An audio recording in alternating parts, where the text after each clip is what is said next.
La Honda Civic, ça fait déjà un bout de temps qu'on la connaît puisqu'elle est présente sur le marché depuis plus de 50 ans. Pour mémoire, la première génération a été dévoilée dans les années 70 et aujourd'hui, nous sommes face à la 11e mouture de la berline qui commence à grossir très nettement par rapport à la précédente version. Évidemment, je vais vous en parler en détail, d'abord en statique, mais bien sûr, je vais vous emmener à son volant. C'est parti! Avant tout, je vous propose un petit focus sur la face avant. Il y a quand même pas mal de choses à dire, même si il est vrai qu'elle s'agit beaucoup par rapport à la précédente génération. Certains pourraient le reprocher. En revanche, elle devient plus consensuelle et c'est quand même le principal intérêt puisque le but c'est quand même qu'elle plaise à tout le monde. C'est le cas ici. Cependant, elle ne manque quand même pas de caractère. On a une calandre assez visible qui est reprise d'ailleurs sur la Tipper mais qui est bien sûr plus agressive comme on l'a vu. On a ici un bouclier assez ajouré qui donne un peu de caractère quand même à l'ensemble, ainsi que des feux à LED livrés de série sur la version Advance de notre essai juste ici. Certains pourraient reprocher que cette nouvelle Civic est un peu trop passe-partout. C'est vrai qu'elle est beaucoup plus sage, comme on l'a dit. Néanmoins, on a quand même quelques éléments qui lui donnent un petit peu plus de prestance sur la route, et notamment ici, le capot nervuré, mais également les anti-brouillards qui sont livrés de série sur la finition Advance de notre essai qui coiffe la gamme. Et elle se reconnaît notamment ici avec ses jantes de 18 pouces qui sont livrées de série. Si la voiture fait toujours partie de la catégorie des compacts, on remarque quand même qu'elle a considérablement grandi par rapport à la précédente génération et elle devient quasiment une berline puisqu'elle mesure pas moins de 4,55 m de long désormais. Elle affiche quand même un profil particulièrement dynamique, on a une ligne de toit ici très inclinée et en fait ça lui donne un style très réussi, surtout dans cette couleur qui est disponible en option. Autre élément que je trouve très sympa sur cette Civic et ce qui se fait de moins en moins sur les voitures aujourd'hui, c'est ces entourages de fenêtres en chrome. Je trouve que ça ajoute un côté encore plus haut de gamme à la voiture et ça lui va très bien. Comme l'avant, la partie arrière a également bénéficié d'un important travail de la part des designers.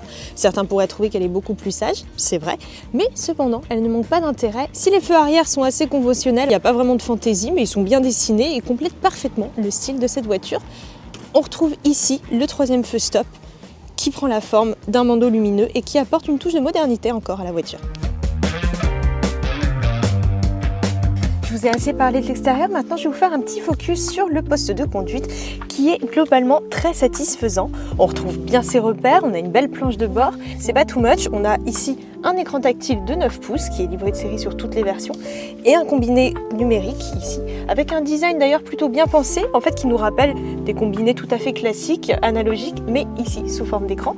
On a une grille ici très jolie qui donne un effet sportif à la voiture et surtout des commandes de climatisation qui sont en fait inspirées du monde de l'aviation et qui sont très agréables et très faciles à prendre en main. En fait, l'ergonomie de cette voiture, elle est très bien pensée et ça fait vraiment plaisir parce qu'on a l'habitude maintenant de retrouver des voitures avec que des écrans tactiles et là, ici, d'avoir par exemple des vraies touches pour la climatisation, des vrais gros boutons très faciles à prendre en main, c'est très agréable. Cependant, c'est vrai qu'on n'a pas beaucoup de boutons physiques pour tout ce qui est système d'infodivertissement.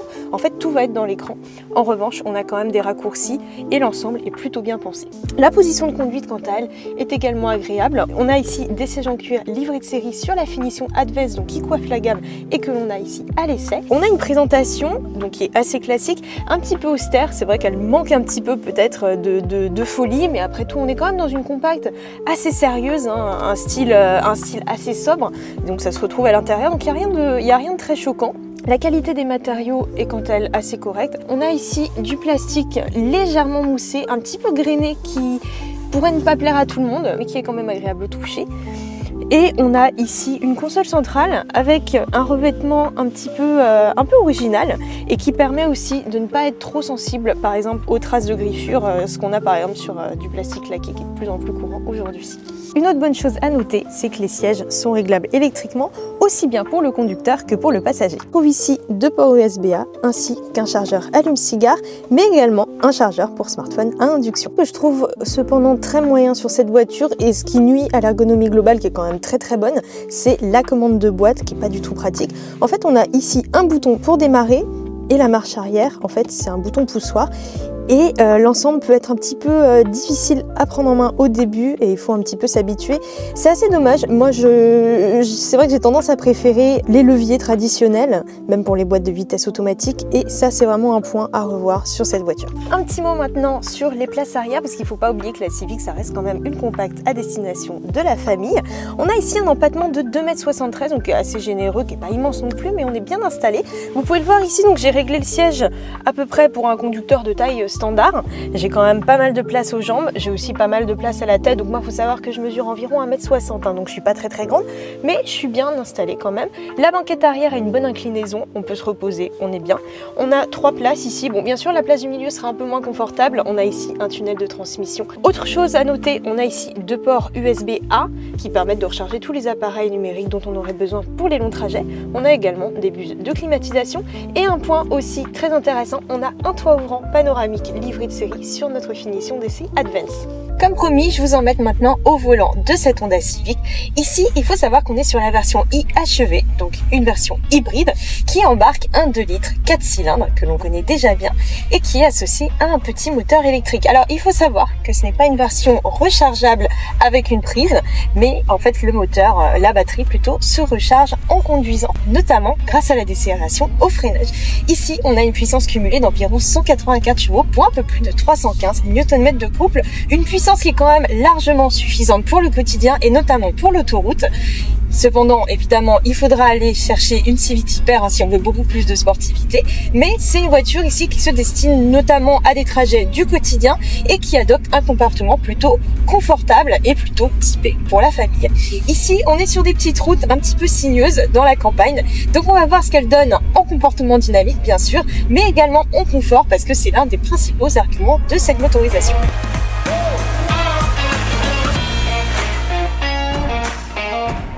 Si vous avez suivi un petit peu, vous avez vu que j'ai essayé la Civic Type-R il y a quelques semaines.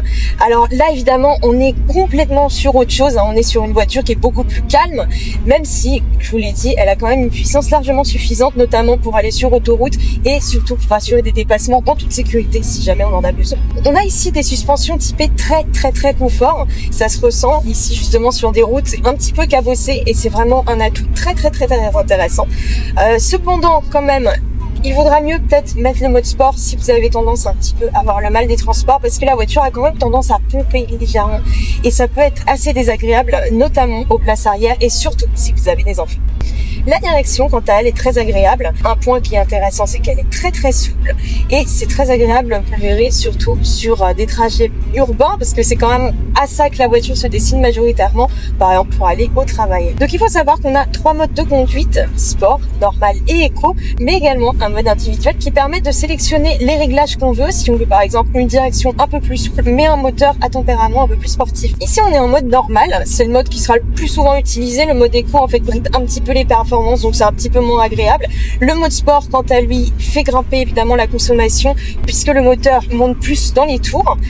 Un petit focus d'ailleurs sur la boîte de vitesse. Ici, on est sur une transmission ICVT, donc c'est une boîte qui est très appréciée notamment sur le marché japonais. C'est une boîte à un seul rapport, à variation continue. Il y a quelques années, c'est vraiment une configuration, moi j'avais beaucoup de mal parce que le moteur avait tendance à mouliner, c'était pas du tout agréable et surtout ça manquait de réactivité. Là, c'est pas du tout le cas. Honda a fait de gros progrès, comme la plupart d'ailleurs des autres constructeurs du marché. Et en fait, on se rend pas compte qu'on a une ICVT, donc c'est plus du tout un défaut, hein, pour ceux qui avaient peur de se lancer avec ce genre de transmission. Ne vous inquiétez pas. C'est vraiment très agréable et en fait du coup on n'a pas les inconvénients d'une boîte auto avec par exemple les passages de rapport, donc là on sent rien du tout, c'est très fluide, mais on a quand même une bonne réactivité.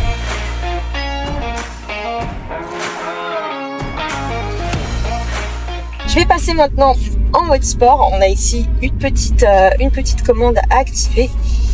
Et on se rend compte que la voiture est un peu plus dynamique. Alors évidemment, il ne faut pas s'attendre aux performances d'une Civic Type-R, hein, loin de là. Mais on a quand même un comportement qui est un petit peu plus agréable si on veut rouler comme ça sur des routes un peu plus roulantes et un peu plus sinueuses.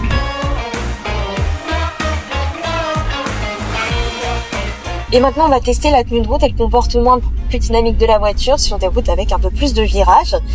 Globalement, le comportement est assez intéressant. On a quand même une prise de roulis qui est assez marquée bien sûr, parce que du fait des suspensions qui sont assez souples, comme je vous l'ai dit, mais on se sent pas du tout en danger et le châssis est quand même assez bon. Donc je vous l'ai dit, c'est pas forcément une voiture de sport, loin de là d'ailleurs, puisque le 0 à 100 demande un peu plus de 7 secondes. La vitesse maximale est quant à elle limitée à 180 km/h, mais une chose assez intéressante, notamment pour une voiture hybride, c'est le poids qui est limité à un peu plus d'une tonne 4 sur la balance, donc ce qui permet d'afficher une consommation assez contenue.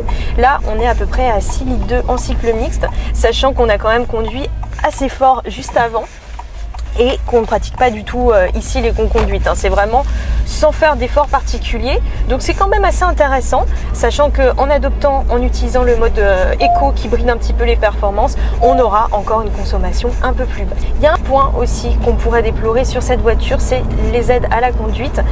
Elles sont pas trop intrusives. On a quand même le bip de signalement du dépassement de la vitesse qui est obligatoire maintenant selon les normes européennes.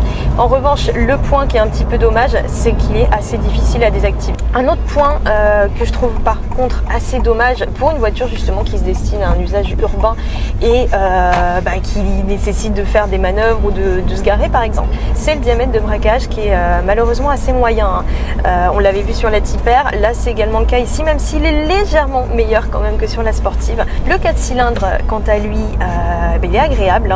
On trouve toute l'expertise ici de Honda en tant que motoriste, donc rien à redire sur ce point. La batterie fait quant à elle moins de 2 kWh, donc c'est vraiment tout petit. Ça vous permettra pas de rouler beaucoup en électrique, mais ça va quand même permettre de réduire la consommation. Et c'est aussi l'un des gros atouts de cette voiture. Ce qui est dommage en revanche, c'est que le réservoir est quand même assez petit, il fait moins de 40 litres. Donc ça vous permettra pas forcément de faire des très longs trajets d'une traite. C'est un peu dommage parce qu'il faudra quand même passer souvent à la pompe. En revanche, la consommation qui est basse, ça permet quand même de compenser ce souci.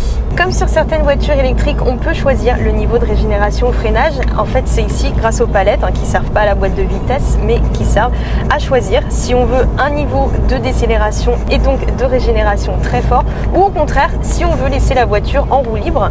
En fait, c'est vraiment au cas par cas. Moi, personnellement, en ville, j'aime bien mettre le niveau au maximum pour récupérer beaucoup d'énergie et donc réduire ma consommation, notamment dans les embouteillages. Bon, il faut savoir que la Honda Civic n'est pas vraiment donnée, elle démarre à partir de 35 720 € dans sa version d'entrée de gamme, tandis que notre finition Advance, qui est la plus chère, est affichée à partir de 42 420 €.